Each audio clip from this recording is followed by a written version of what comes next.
ఏ అది పోతే పోనీరా, దాన్ని మాత్రం నువ్వు తిరిగి ఇంటికి తీసుకురావద్దు చెప్తున్నా నేను. వదిలేసేది దానికి నిల్లు వెళ్ళ పొగరే, దాన్ని పెళ్ళాన్ని ఇంటికి తీసుకొచ్చి దాన్ని కొంగు పట్టుకొని తిరుగుదామని చూస్తున్నావు నువ్వు.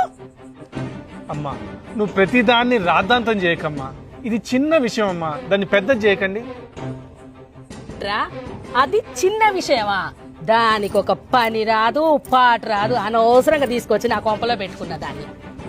అమ్మా నోటికి ఎంత వస్తే అంత మాట్లాడకండి, అదేంటో నాకు తెలుసు, నువ్వేంటో నాకు తెలుసు. దీన్ని అంటే అంటే నువ్వు కూడా దాని మాయలో పడ్డావరా? నేను చస్తగాని పేడ అమ్మా ఆగమ్మా, నేను ఆ ఉద్దేశంతో అనలేదు, ఆగమ్మా. వదిలేదా, నీ చస్తే గాని పేడ వదిలిపోతుంది. పోయి చాప.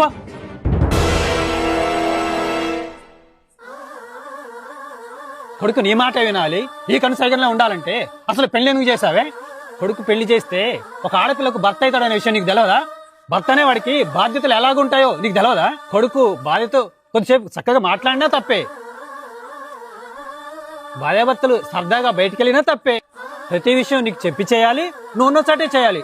అలా అయితే నీకే తప్పు లేదు. కొడుకు పెళ్ళానికి ఏం తేవాలన్నా నిన్ను ఒప్పించి మెప్పించి తేవాలి. అలా అయితే నీకే బాధ లేదు.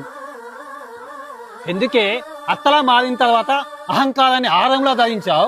నీ మొండితనం వల్ల బాధపడుతున్నది నీ కోడలు ఒక్కతే కాదే, నీ కొడుకు పిల్లలు కూడా. కాళ్ళ చేతులు బాగున్నాయని ఉరుకులు పెడుతున్నావు. ముందుంది మన పండగ. ఒకరు చేసి పెడితే తినాల్సినంత కర్మ నాకు పట్టలేదు. ఉంటే ఉంటే పోతే పోతా. ఇప్పుడు అలాగే అనిపిస్తుంది, కళ్ళు నెత్తికెక్కాయి కదా. నువ్వు నీ కొడుకు 100 చెప్పినా అది నా ఇంటికి రావడానికి వీల్లేదు అంతే. అరే నేను నా పెండ్లం మాటిని కాముగుంటా, నువ్వు ఇంట్లో నుంచి వెళ్ళిపోయి నీ పెండ్లం మాటిని కాముగుండు. అదేంటి, దానికోసం నా కొడుకుని నాకు దూరం చేస్తారా? ఇదే మాట 35 ఏళ్ల క్రితం మా అమ్మ అన్నప్పుడు నువ్వేం చేశావే? సూత్రం అందరికీ వర్తిస్తుంది. రెక్కలొచ్చిన పక్షి పిల్లల్ని తల్లి బలవంతంగా గూట్లో ఉంచాలనుకుంటే గూటిని చెదగొట్టి మరి వెళ్ళిపోతాయి. అరే నువ్వు వెళ్ళి కొడలను తీసుకొని రాపో. ఎలా తీసుకొస్తాడో నేను కూడా చూస్తా. కొడుకు సంసారాన్ని చేతులా చెడగొట్టిన ఇటువంటి తల్లులు మీకెప్పుడైనా తారసపడ్డారా? ఈ కథ కేవలం కల్పితం మాత్రమేనండి, ఎవ్వరినీ ఉద్దేశించినది కాదు. ఇందులో నటించిన నటులందరికీ నా ధన్యవాదాలు.